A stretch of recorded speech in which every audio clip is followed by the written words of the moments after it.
Ma'am, maraming salamat po. Walang anuman. Basta galingan mo, ha? Oh, bago na naman yung katulong natin dito, BFF. Kailangan kasi natin. BFF! Di ka ba nagsasawa na buwan-buwan tayo nagpapalit na katulong dito? Ano naman kung buwan-buwan tayo nagpapalit? Advice ko lang, BFF, ha? Huwag ka masyadong nagtitiwala kasi sa ibang tao. Minsan kasi, ang tiwala, pag sobra-sobra mong binibigay, masakit yung magiging resulta. Oo naman, BFF. Lagi kong tinatandaan yung mga sinasabi mo. Siyempre, best friend kita eh. Best friend. Ano? Tignan mo siya. Sobrang sipag, no? Nako, BFF. Ngayon lang yan. Pero pag lumaon ng panahon, baka kung ano pang gawing masama sa'yo. Masyado ka kasi nagtitiwala eh.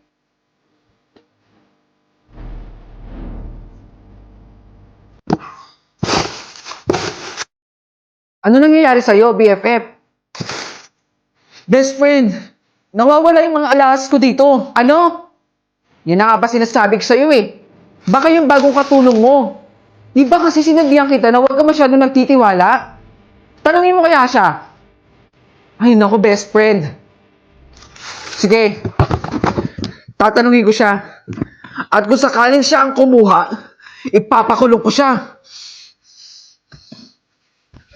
Ma'am, hoy, ikaw, kabago-bago mo lang? Nakita mo ba yung alahas ko dun sa kwarto ko? Ma'am, hindi po ako. Magsabi ka ng totoo. Ipapapulis kita. Kasi wala namang ibang kukuha nun, kundi ikaw lang. Dahil bago ka lang dito. Alam ko pong kabago-bago ko lang po dito, pero hindi po ako yung kumuha. Si Madam po. Anong sinasabi mo? And I know that you'll never feel.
Nakikiramay po ako.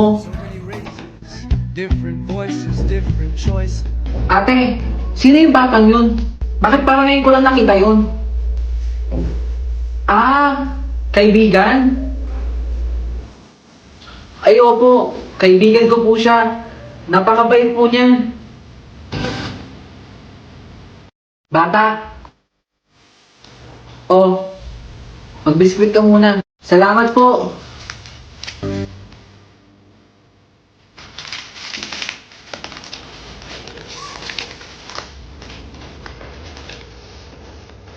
Saan po dito yung tubig? Ah, dyan, sa tabi. May tubig dyan. Kukuha ka na lang doon. Ay, sige po. Kuha na lang po ako ng tubig.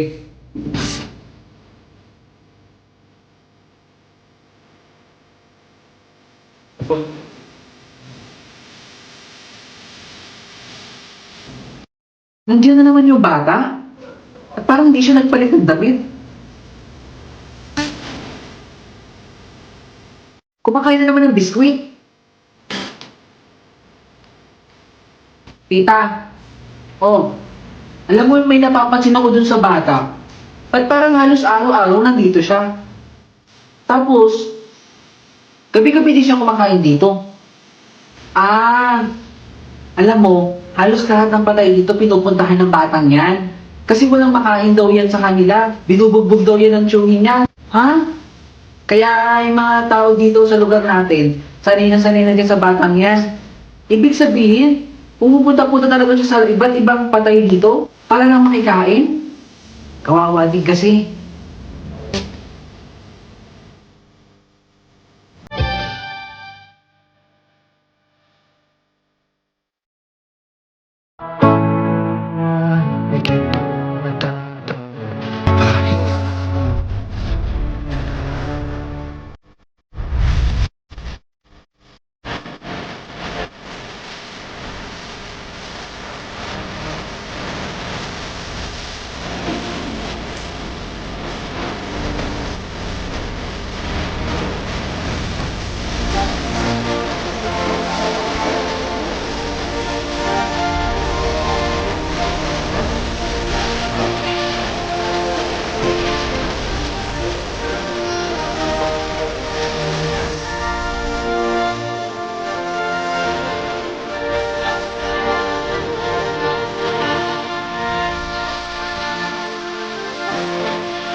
Tapos na po ako maglaba.